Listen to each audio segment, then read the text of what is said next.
राधे राधे। प्रणाम सभी को। वसुदेव सुतं देवं कंसचाणूरमर्दनं देवकी परमानंदम कृष्णं वंदे जगद्गुरुं।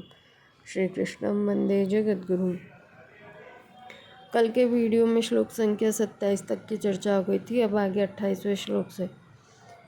आयुधानामहं वज्रं धेनूनामस्मि कामधुक् प्रजनश्चास्मि कंदर्प सर्पाणामस्मि वासुकी। आयुधों में वज्र और धेनुओं में कामधेनु मैं हूँ। संतान उत्पत्ति का हेतु कामदेव मैं हूँ और सर्पों में वासुकी मैं हूँ। व्याख्या। आयुधानम अहम वज्रम, जिनसे युद्ध किया जाता है उनको आयुध अस्त्र शस्त्र कहते हैं। उन आयुधों में इंद्र का वज्र मुख्य है। यह दधीचि ऋषि की हड्डियों से बना हुआ है और इसमें दधीचि ऋषि की तपस्या का तेज है, इसलिए भगवान ने वज्र को अपनी विभूति कहा है। धेनु नामस्मि कामधुक्, नई ब्याई हुई गाय को धेनु कहते हैं। सभी धेनुओं में कामधेनु मुख्य है, जो समुद्र मंथन से प्रकट हुई थी। यह संपूर्ण देवताओं और मनुष्यों की कामना पूर्ति करने वाली है, इसलिए यह भगवान की विभूति है। अब इस विषय में थोड़ी सी चर्चा करते हैं अपन। ठाकुर जी स्वयं कह रहे हैं कि कामधेनु के रूप में मैं ही हूँ। तो गौ माता और ठाकुर जी में क्या अंतर हुआ? जब ठाकुर जी अपने मुख से कह रहे हैं कि मैं ही कामधेनु हूँ, गौ माता में जो सबसे पहली गौ माता है वो है कामधेनु गौ माता, और उसके लिए ठाकुर जी कह रहे हैं कि वो मैं ही हूँ। फिर भी इंसान एक जानवर की तरह समझता है गौ माता को। ऐसा ही पीड़ा देता है, रास्ते चलते लात मार देता है, हाथ से मार देता है, डंडा मार देता है, खाने को झूठा खाना दे देता है। मतलब खुद चला के अपने कर्मों को इतना खराब करता जा रहा है मनुष्य कि नरक के द्वार खुद ही खोल रहा है। अभी कुछ दिन पहले ही चर्चा हो रही थी, किसी वीडियो पे कोई कमेंट कर रहे थे कि एक वृंदा नाम की एक छोटी सी गौ माता है, उसके वीडियोस आते हैं शॉर्ट्स। तो मुझे बहुत पसंद है छोटी गौ माताओं को देखना, उनको खिलाना सब। तो उसमें एक कमेंट आया हुआ था कि सभी जानवर प्रेम के अधिकारी होते हैं। तो उसमें मैंने केवल इतना सा कहा कि गौ माता जानवर नहीं होती, वो हमारी माँ है, तो आप उनको जानवर नहीं बोल सकते। इस बात पे इतना बुरा लग गया उस लड़की को कि उसने पलट के उल्टा सीधा कहना चालू कर दिया, ये आपकी बात एकदम बिल्कुल गलत है, आपने ऐसी बात कही, कैसे जानवर ही बोला जाएगा, ऐसे तो भगवान सब में है तो सबको भगवान थोड़ी कह देंगे, ये और वो। तो मैंने यही कहा कि भाई देखो, गौ माता तो भगवान ही है और गौ माता है, वो जानवर नहीं है। अब मानो नहीं मानो वो आपकी मर्जी है। सनातन धर्म में तो गौ का बहुत बड़ा स्थान है, गौ माता का, और उसी स्थान को गौ माता खो चुकी है और संत लोग प्रयास में लगे हुए हैं। आगे जो अब 27 अप्रैल आने वाला है, उस दिन गौ सम्मान अभियान के तहत सभी अपनी अपनी तहसीलों में जाएंगे, वहाँ पत्र देंगे अधिकारी को कि गौ माता को उनका खोया हुआ सम्मान वापस मिलना चाहिए। और इस सब में अपन को भी आगे बढ़कर सहयोग ज़रूर देना चाहिए। आप खुद सोचिए कि एक माँ किसी बच्चे को जन्म देती है, हद मार के वो 5 साल, समझ लीजिए 5 साल का बच्चा बहुत बड़ा हो जाता है, 5 साल तक उसको दूध पिला देगी। फिर उससे बड़े को तो दूध पिलाने से रही हो, और अब की माताएं तो पैदा हुए बच्चे को ही नहीं पिला पाती तो 5 साल तो बहुत बड़ी बात है। लेकिन एक गौ माता ऐसी है कि जन्म जिंदगी अपनी पूरी हो जाती है, लेकिन वो अपन को दूध देती रहती है और किसी में कोई भेदभाव नहीं करती। ना वो मुसलमान को दूध देने से मना करती है, ना कसाई को दूध देने, जो कसाई उसकी निर्मम हत्या कर देता है उसको भी दूध देने से मना नहीं करती। और ना हिंदुओं को मना करती है, ना क्रिश्चियन को मना करती है, किसी को मना नहीं करती, क्योंकि वो माँ है ना, माँ, उसके पास माँ का दिल है। एक अपनी माँ से बच्चे को इतना प्रेम होता है कि मेरी माँ जैसी संसार में कोई माँ नहीं है, मेरी माँ मुझे इतना ज़्यादा प्यार करती है। तो आप समझिए, वो तो जब से धरती है तब से माँ है, गौ माता, और अपन को अब तक दूध पिला रही हैं, दे रही हैं। उस दूध से दही मिल रहा है। संत लोग कहते हैं कि दही स्वर्ग में भी दुर्लभ चीज़ है, बस पृथ्वी पे ही खा सकते हो दही, क्योंकि देवता होते हैं, उनको मन में इच्छा होती है कुछ पाने की, तो बस वो मन में इच्छा करते हैं कि भाई हमें पाना है, और बस वही उनके गले तक आके वापस चला जाता है कि हाँ बस पा लिया, स्वाद आ जाता है उस चीज़ का। तो वो तो दही तो देवताओं को भी दुर्लभ है, वो भी नहीं खा पाते, अपन को मिल रहा है। तो गौ माता के दूध से मिठाइयाँ बना लो, पनीर बना लो, पनीर की सब्ज़ी बना लो, पनीर खा लो, अपना वज़न बढ़ा लो, सेहत बना लो।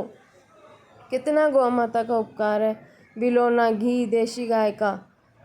आपको पता है, जब पहले गायें रहती थी घरों में और उसे पता लग जाता था ना कि घर में आज कोई बीमार है, कोई सदस्य, तो जब वो चारा चरने जाती जंगलों में, तो ऐसी आयुर्वेदिक औषधियाँ चर के आती कि जिससे उसका तत्व उसके दूध में आ जाता, और जब वो परिवार के लोग उस दूध को पीते, जब दूध निकाला जाता गौ माता का, वो दूध पिया जाता, तो वो बीमार व्यक्ति स्वतः ठीक हो जाता था। इतना गौ माता ध्यान रखती है। पर आज हम क्या कर रहे हैं? अभी तो कल की चर्चा है, कल की है, हाँ कल की है शायद। एक ब्रज के एक संत थे, फरसा वाले बाबा, श्री चंद्रशेखर बाबा। वो फरसा हाथ में रखते थे। वैसे कानून कभी नहीं तोड़ा उन्होंने, पर वो रखते थे लोगों को डराने के लिए, तस्करों को जो ट्रक भर भर के गौवंश ले जाते हैं ना कसाई खाने में, उनके लिए रखते थे। उन ट्रकों से उन्होंने खूब सारी गौ माताएँ बचाई। लेकिन अभी क्या हुआ, माननीय राष्ट्रपति महोदय आई हुई थी वृंदावन में, तो सब लॉकडाउन की तरह सब हो रहा था, एकदम खाली। और वो उनका तो बस वो दिन देखते ना रात देखते, रात भर बस दिन भर यही सेवा थी, गौ सेवा, गौ माता को बचाना है कैसे भी करके। इसलिए कई ब्रज के बच्चों को भी उन्होंने इस अभियान में शामिल कर रखा है। बहुत सारे बच्चों को बना दिया ऐसा कि बस गौ माता की रक्षा के लिए तत्पर है वो। तो वो उस ट्रक का पीछा कर रहे थे, कहाँ से एक ट्रक आया और उनको कुचल के चला गया। और प्रशासन उस समय तो खैर बंद था, फिर भी कहाँ, बस प्रशासन कह रहा है कि उसमें तो खाने पीने की सामग्री थी उस ट्रक में, ऐसा कुछ नहीं था, गौ माता नहीं थी। नहीं भी थी तो उनकी हत्या हुई, इसका कारण पता तो चलना चाहिए ना कि क्यों हुई, ऐसी हत्या क्यों हुई, कोई तो कारण होगा। उस ट्रक वाले की गाड़ी में नहीं था, गौवंश नहीं था, लेकिन जिसके में था उसने उससे करवाया हो ऐसा, तो पूरी जांच तक तो पहुंचना चाहिए ना, आखिरी तक। और बाबा को भी न्याय मिलना चाहिए, यही बात है, इस पे सबको ध्यान देना चाहिए। और बस अभी तो आप एकदम जो लिखा हुआ है वर्ड टू वर्ड वो सुन रहे हैं। इसमें स्वयं ठाकुर जी कह रहे हैं कि धेनुओं में कामधेनु मैं ही हूँ। तो ये तो भगवान की वाणी है, वो तो झूठ बोल नहीं सकते। इसलिए भगवान और गौ माता में कोई अंतर नहीं है। हमें गौ सेवा में तत्पर होकर लगना चाहिए, सबको साथ में लगाना चाहिए, जिससे अधिक से अधिक गौवंश की रक्षा हो सके, उनका पालन पोषण। जो गौ माता जीवन भर आपको दूध पिला सकती है, आप उनकी इतनी सी सेवा तो कर ही सकते हैं। अस्तु।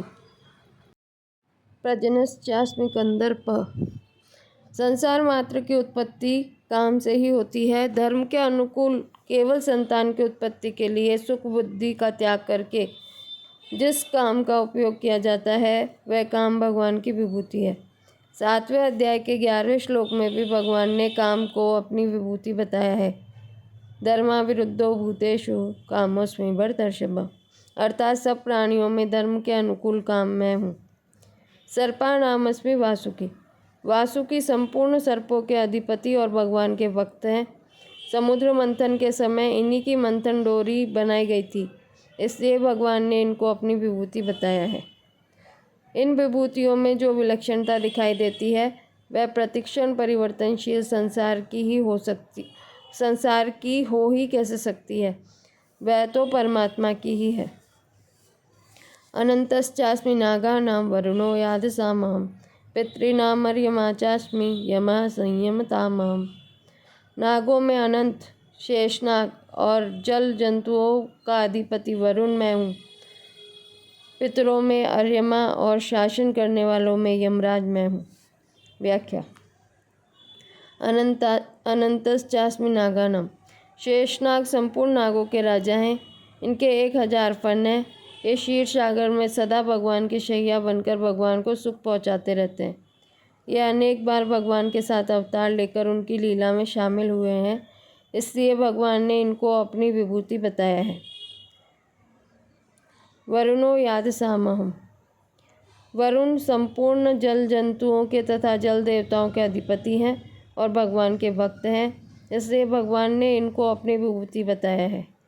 पितॄणां यमा चास्मि, कव्यवाह, अनल, सोम आदि 7 पितृगण हैं। इन सब में अर्यमा नाम वाले पितर मुख्य हैं, इसलिए भगवान ने इनको अपनी विभूति बताया है। यमः संयमतामहम्, प्राणियों पर शासन करने वाले राजा आदि जितने भी अधिकारी हैं उनमें यमराज मुख्य हैं। ये प्राणियों को अपने पाप पुण्यों का फल भुगताकर शुद्ध करते हैं। इनका शासन न्याय और धर्म पूर्वक होता है। ये भगवान के भक्त और लोकपाल भी हैं, इसलिए भगवान ने इनको अपनी विभूति बताया है। इन विभूतियों में जो विलक्षणता दिखती है वह इनकी व्यक्तिगत नहीं है, वह तो भगवान से ही आई है और भगवान की ही है। अतः इनमें भगवान का ही चिंतन होना चाहिए। प्रह्लादश्चास्मि दैत्यानां कालः कलयतामहं मृगाणां च मृगेन्द्रोऽहं वैनतेयश्च पक्षिणां। दैत्यों में प्रहलाद और गणना करने वालों ज्योतिषियों में काल मैं हूँ तथा पशुओं में सिंह और पक्षियों में गरुड़ मैं हूँ। व्याख्या। प्रह्लादश्चास्मि दैत्यानां, जो दिति से उत्पन्न हुए हैं उनको दैत्य कहते हैं। उन दैत्यों में प्रहलाद जी मुख्य हैं और श्रेष्ठ हैं। ये भगवान के परम विश्वासी हैं और निष्काम प्रेमी भक्त हैं, इसलिए भगवान ने इनको अपनी विभूति बताया है। प्रहलाद जी तो बहुत पहले हो चुके थे, पर भगवान ने दैत्यों में प्रहलाद मैं हूँ ऐसा वर्तमान का प्रयोग किया है। इससे यह सिद्ध होता है कि भगवान के भक्त नित्य रहते हैं और श्रद्धा भक्ति के अनुसार दर्शन भी दे सकते हैं। उनके भगवान में लीन हो जाने के बाद अगर कोई उनको याद करता है और उनके दर्शन चाहता है तो उनका रूप धारण करके भगवान दर्शन देते हैं। कालः कलयतामहम्, ज्योतिष शास्त्र में काल से ही आयु की गणना होती है, इसलिए क्षण, घड़ी, दिन, पक्ष, मास, वर्ष आदि गणना करने के साधनों में काल भगवान की विभूति है। मृगाणां च मृगेन्द्रोऽहम्, बाघ, हाथी, चीता, रीछ आदि जितने भी पशु हैं उन सब में सिंह बलवान, तेजस्वी, प्रभावशाली, शूरवीर और साहसी है। यह सब पशुओं का राजा है, इसलिए भगवान ने इसको अपनी विभूति बताया है। वैनतेयश्च पक्षिणां, विनिता के पुत्र गरुड़ जी संपूर्ण पक्षियों के राजा हैं और भगवान के भक्त हैं। ये भगवान विष्णु के वाहन हैं और जब ये उड़ते हैं तब इनके पंखों से स्वतः सामवेद की ऋचाएँ ध्वनित होती है, इसलिए भगवान ने इनको अपनी विभूति बनाया है। इन सब विभूतियों में अलग अलग रूप से जो मुख्यता बताई गई है वह तत्वतः भगवान की ही है, इसलिए इनकी ओर दृष्टि जाते ही स्वतः भगवान का चिंतन होना चाहिए। पवना पवतामस्मि राम शस्त्रवृतामहं जशानां मकरश्चास्मि स्रोतसामस्मि जाह्नवी। पवित्र करने वालों में वायु और शस्त्रधारियों में राम मैं हूँ। जल जंतुओं में मगर मैं हूँ और नदियों में गंगा जी मैं हूँ। व्याख्या। पवना पवतामस्मि, वायु से ही सब चीज़ें पवित्र होती हैं, वायु से ही निरोगता आती है, अतः भगवान ने पवित्र करने वालों में वायु को अपनी विभूति बताया है। राम शस्त्रवृतामहं, ऐसे तो राम अवतार है, साक्षात भगवान है, पर जहाँ शस्त्रधारियों की गणना होती है उन सब में राम श्रेष्ठ हैं, इसलिए भगवान ने राम को अपनी विभूति बताया है। जशानाम मकरश्चास्मि। जल जंतुओं में मगर सबसे बलवान है, इसलिए जलचरों में मगर को भगवान ने अपनी विभूति बताया है। स्रोतसामस्मि जाह्नवी। प्रवाह रूप में बहने वाले जितने भी नद, नदी, नाले, झरने हैं, उन सब में गंगा जी श्रेष्ठ है। ये भगवान की खास चरणोदक है। गंगा जी अपने दर्शन, स्पर्श आदि से दुनिया का उद्धार करने वाली है। मरे हुए मनुष्यों की अस्थियां गंगा जी में डालने से उनकी सद्गति हो जाती है, इसलिए भगवान ने इनको अपनी विभूति बताया है। वास्तव में इन विभूतियों की मुख्यता न मानकर भगवान की ही मुख्यता माननी चाहिए, कारण कि इन सब में जो विशेषता, महत्ता देखने में आती है वह भगवान से ही आई है। 17वें श्लोक में अर्जुन के 2 प्रश्न थे।